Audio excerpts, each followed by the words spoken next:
Hi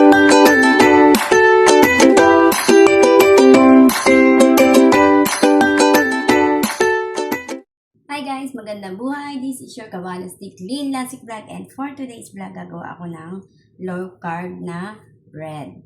So, ang mga ingredients ay coconut milk. Pwede kayong gumamit ng whipping cream, all-purpose cream, or kung wala nun, coconut milk. Tapos, 3 itlog, 2 cups ng almond flour. Itong almond flour binili ko sa Grendahan nung umuwi ako nung December 24 sa Pinas. Pumunta ako sa shop nila para bumili nito. And then, kailangan din natin ng monk fruit sweetener.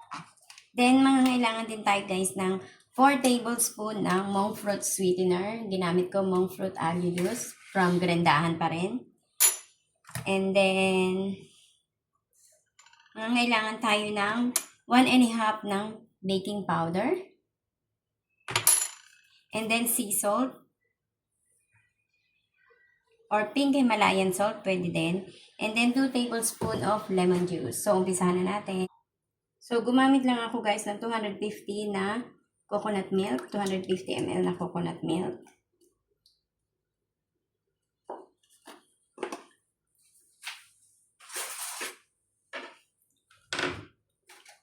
And then 3 itlog.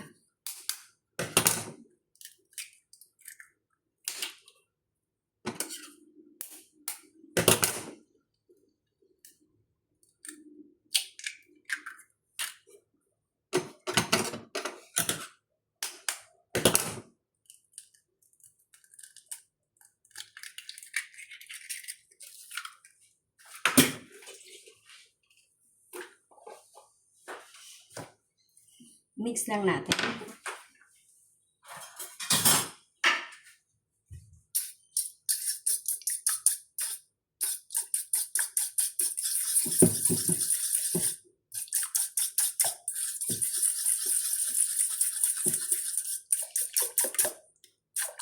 Yan, okay na yan.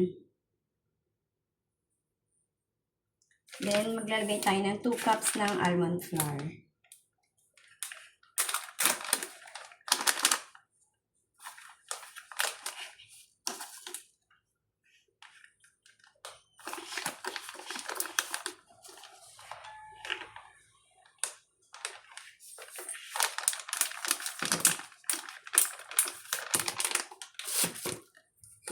Mix lang natin.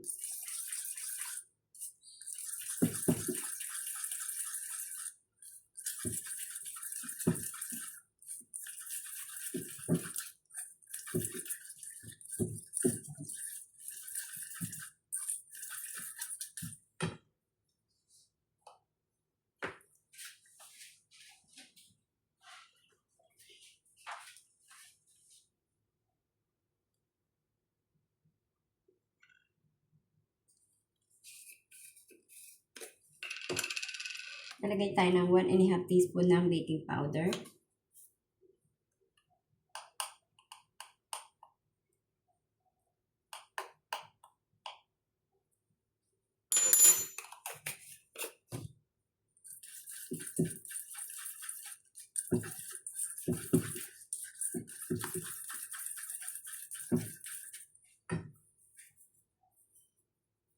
And then yung ating salt.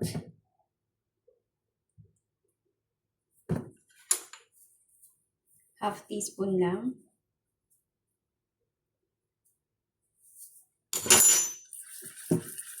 You can use pink Himalayan salt, pero wala akong pink Himalayan, so I use regular sea salt. And then 4 tablespoons of monk fruit allulose. Ito ang ginamit ko, monk fruit allulose. You can use stevia allulose, whatever sweetener na meron kayo, you can use that.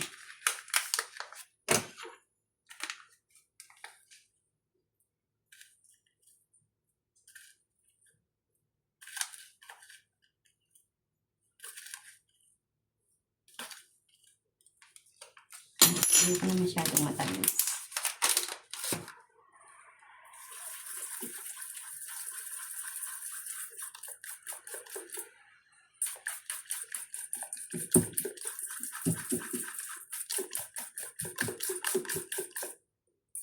ganito yung consistency.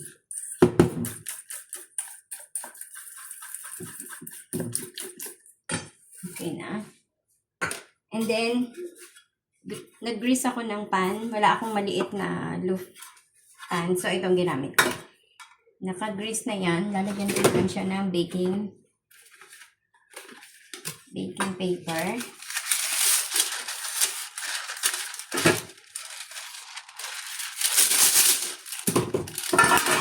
Para mamaya, hindi mahirap kuhanin. Once na na-bake na siya, madali siyang kuhanin kasi meron na siyang grease. Naka-grease din siya. Ginamit ko coconut oil sa pag-grease itong pan. So, haluin lang natin maigi. Gamitan natin ng spatula para yan.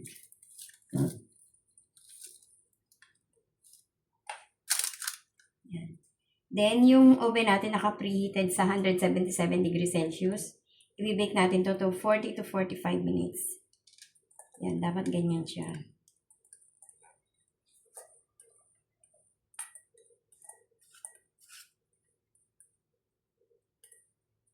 Yan.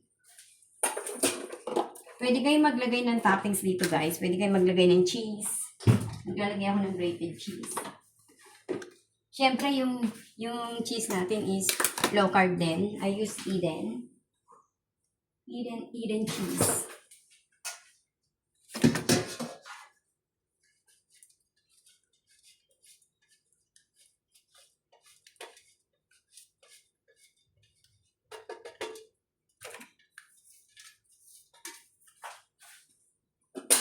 Spread lang natin para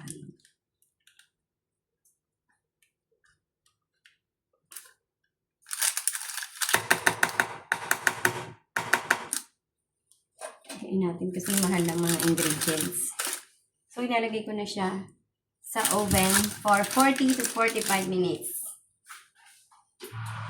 2,000 years later. So guys, ito na yung tinapay na naluto ko. Ito yung almond flour ang ginamit ko. Tingnan nyo guys, so, sobrang lambot. Sobrang lambot niya. Nilagay ko na sa sa container. Inati-hati ko na siya.